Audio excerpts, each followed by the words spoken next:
let's roll. So this is the BMW i3. This is an all-electric car.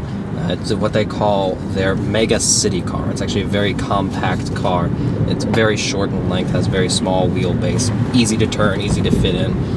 The front end, and actually the entire body, is made out of these, essentially call them impact polymers. They can take beating.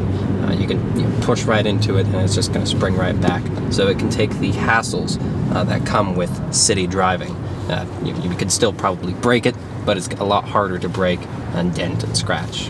Now, as this is an electric car, the powertrain is pure electric. There's a big honking battery that sits at the bottom of this car. There is no transmission tunnel or engine compartment here that's in the way. The electric motor is actually in the back, sitting over the rear axle. It has just one gear, drive, but it doesn't have multiple gears to cycle through for driving. You push down on the pedal, it goes. It has very strong torque, which is a trademark of most electric cars. Just right from the get-go, you push down and it just flies.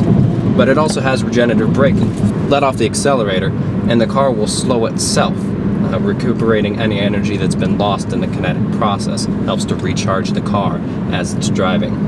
It's actually a rather spirited drive. It's very quiet, as you would expect an electric car to be. There's not an internal combustion engine on the other side exploding, literally. It's just an electric motor. It's very smooth, composed ride. And being a small car, it's hard to hide some of the bumps.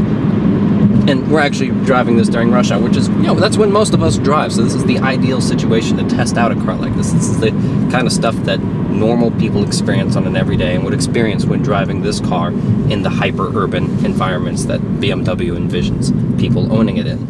Now, this car actually has dual screens in here. It has this small little color LCD display for essentially the dashboard gauges information. It's not configured like your typical gas-powered car's dashboard is. It has charge and recharging gauges instead of your fuel and your tachometer, because that stuff just doesn't apply in an electric car. There's one gear, drive.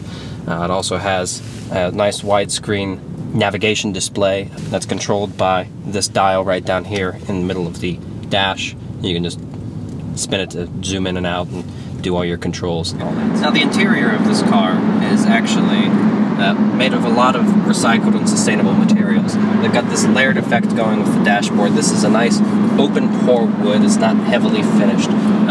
We're told that over time, as it's exposed to the sun and UV rays, it will actually richen or darken with age. You can see on the upper of the dash here, this sort of fibrous material is recycled plastics. Instead of hiding what it is that makes this car a sustainable car as an electric car, they like to incorporate recycled materials to actually embrace what it is that this car is made out of. They've eschewed using things like steel and high-strength steel that you see in more and more cars these days in favor of a carbon fiber shell.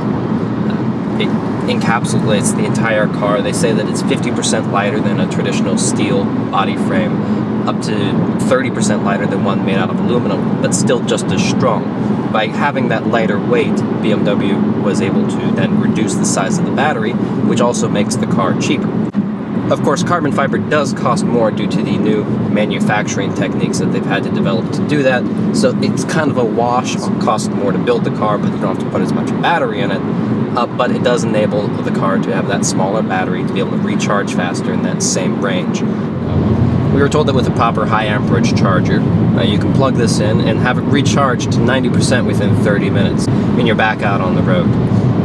Quoted range on all-electric mode is 80-90 miles.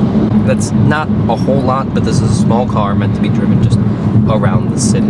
I love that sound. Sounds like the future.